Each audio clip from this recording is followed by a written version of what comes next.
महाराष्ट्र के अंदर जो 2026 में चुनाव हुए, जो मुंब्रा प्रभाग समिति के अंतर्गत प्रभाग नंबर 30 से मेरी बच्ची शहर शेख के खिलाफ लड़ी थी। आपको बता दूं कि चुनाव के बाद में मैंने मुंबई शहर जात वैधता प्रमाण पत्र से मांगनी किया कि आपने ये जात वैधता प्रमाण पत्र किस बेसिस पे दिया, आप मुझे कागज दो। तो उन्होंने मुझे जो है 123 पेज के कागज दिया। उस कागज के ऊपर मालूम पड़ा कि शहर शेख के जो वडील थे, जो पिता थे, उनके सर्टिफिकेट के ऊपर उन लोगों ने वैधता प्रमाण पत्र दिया। जब उसमें हमने देखा कि शहर शेख के पिता का जो सर्टिफिकेट था, जो थाने महानगर पालिका के उप विभाग अधिकारी से प्राप्त किया था, तो हमने उनको कहा कि ये सर्टिफिकेट आपके यहाँ से इशू हुआ है या नहीं। कलेक्टर के जो अंतर्गत में तहसीलदार उप विभाग अधिकारी रहते थे, तो उन्होंने हमें जवाब दिया कि ये जो सर्टिफिकेट है हमारे यहाँ से नहीं बना है, ये विविध एक नमूना जो महाराष्ट्र का सर्टिफिकेट का होता वो है नहीं। ऐसा करके उन्हें मुझे जवाब दिया। मैंने फिर उनको पत्र दिया 17 फरवरी 2026 को कि भाई जब इसका सर्टिफिकेट बाप का नहीं है तो बेटी को कैसा बन सकता है। मुंबई में रहते तो मुंबई थाना में मुंब्रा में उनके पिता जो है बनवा रहे हैं सर्टिफिकेट यहाँ से थाना से, बेटी को ले रहे मुंबई से। तो उन्होंने हमें कहा कि देखिए आपकी सुनवाई होगी, सामने वाले को बुलाया जाएगा, उसके बाद में हम FIR करने की बात करेंगे।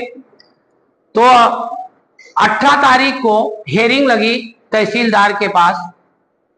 वहां पे तहसीलदार के सामने 3 वकील जो आए, जो वकील जो है वहां पे हेयरिंग में टाइम मांगे कि हमें जो है टाइम दे दो। तो तहसीलदार उन्हें जो 23 तारीख को हेयरिंग किया और टाइम दिया 23 तारीख को। 23 तारीख को उन्होंने फाइल को बंद किया और सिफारिश पत्र दिया जो मेरे हाथ में है। ये सिफारिश पत्र भेजा है तहसीलदार ने उप विभाग अधिकारी थाने को कि भाई ये कागजात सब गलत है, इसके ऊपर फौजदारी गुनाह दाखिल करो। उन्होंने सिफारिश पत्र जो है उप विभाग अधिकारी को दिया। तो उसी के साथ साथ में उन्होंने जात पड़ताली समिति मुंबई शहर माहिती उनको भी भेजा गया कि ये गलत तरीके से सर्टिफिकेट मिला है, ये इसको रद्द करो। उसके बाद मुंबई शहर जहां से शहर यूनुस शेख का जो सर्टिफिकेट निकाला गया उनको भी एक जजमेंट भेजा गया जो ये तकरार थी, और एक तकरार यूनुस को भी भेजा गया, एक हमें भी भेजा गया। अब इसकी हमें प्रशासन से और उस डिपार्टमेंट से गुजारिश मैं करता हूं आपके न्यूज के माध्यम से, ये गलत लोग जो पूरे महाराष्ट्र में इसी तरह से जो चुनाव लड़ते हैं, ओबीसी की जो फैसिलिटी जिसको मिलती है उसको न मिलकर ऐसे लोग जो राजनीतिक में अपने आप को बहुत बड़ा समझते हैं, पूरे हिंदुस्तान महाराष्ट्र के अंदर जो बोल रहे हैं कि हम कैसे हराया।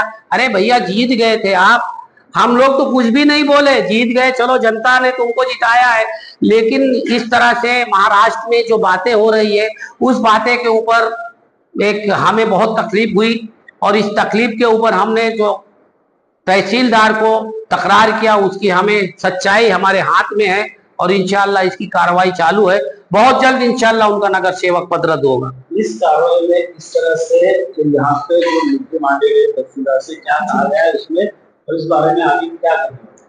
देखिए इसमें जो है, इसमें तहसीलदार ने हेयरिंग जब हुई है उनके वकील के सामने, तब उन्होंने कहा कि भाई ये अभी हम फाइल बंद करेंगे।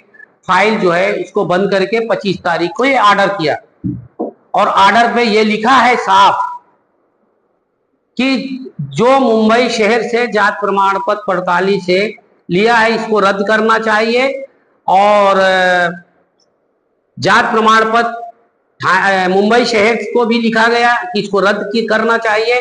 तो इस लेटर के लिए सबको लेटर गया है।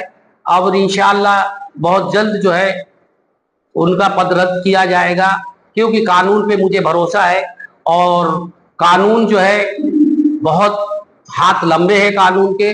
कोई भी कितना भी राजनीतिक में अगर सोचता है मैं बहुत बड़ा हूं, मेरे जो आज कहने के ऊपर लोग जो है मुझे अच्छा बोलते हैं, तो मैं उनको बताना चाहता हूं कि देखिए जो दिखता है वो बिकता नहीं है। आज ऐसा शहर में हो गया है, पूरे महाराष्ट्र में लगी है भूख तो ईमान डगमगाता है, और भरा है पेट तो संसार जगमगाता है। ये कानून और कायदा को ताक में रखकर बाबा साहब अंबेडकर जी के जो बनाए हुए संविधान को जो गलत तरीके से लोग, ऐसे नेता अपने फायदे के लिए करते हैं, मैं उन अधिकारियों को सलाम करता हूं जिन्होंने सही तरीके से जांच किया है, और इंशाअल्लाह उनके ऊपर कार्रवाई भी होगी और उनका पद भी रद्द होगा। सर जो निवृत्त अधिकारी होता है, कायदा के ऊपर ये असली है या नकली उसको पता नहीं होता है। इसकी जांच करने की एक संस्था होती, जब तक वो जांच नहीं करती तब तक वो अधिकारी उस पर टिप्पणी नहीं कर सकता, ये कानून में है।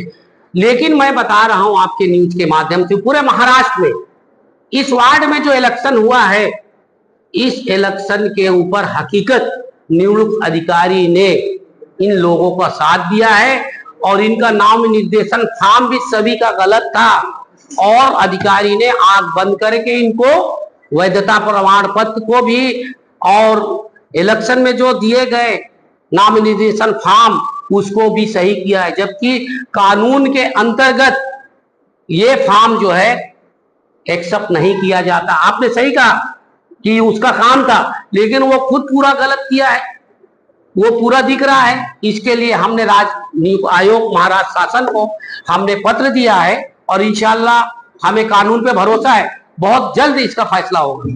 सर अभी अगर उनके ऊपर गुनाह दर्ज हो गया जी, तो उसके बाद आगे क्या होगा? मुंब्रा में जहाँ से ये चुनकर आए हैं वहाँ क्या होगा? फिर से इलेक्शन और उसके आगे की प्रोसेस क्या होगी? उसके लिए आप फिर से कोर्ट में जा? देखिए, मैं आपके न्यूज के माध्यम से बहुत जिम्मेदारी से कहना चाहता हूँ, इलेक्शन होना है ना होना एक अलग चीज है, लेकिन जो गलत तरीके से चुनाव लड़के किसी का हक छीना जाता है, इसमें प्रशासन का बहुत बड़ा योगदान होना चाहिए। और दूसरी बात ये बता दूं कि जो इलेक्शन की बात करते हैं, इलेक्शन होगा नहीं होगा, तो मैं आपको बता दूं सन 1949 में महाराष्ट्र शासन थाने महानगर पालिका में एक जीआर है, जो यहाँ थाना में अगर कोई डिस्क्वालीफाई होता है, कुछ भी होता है, वो इलेक्शन सेकंड होता है।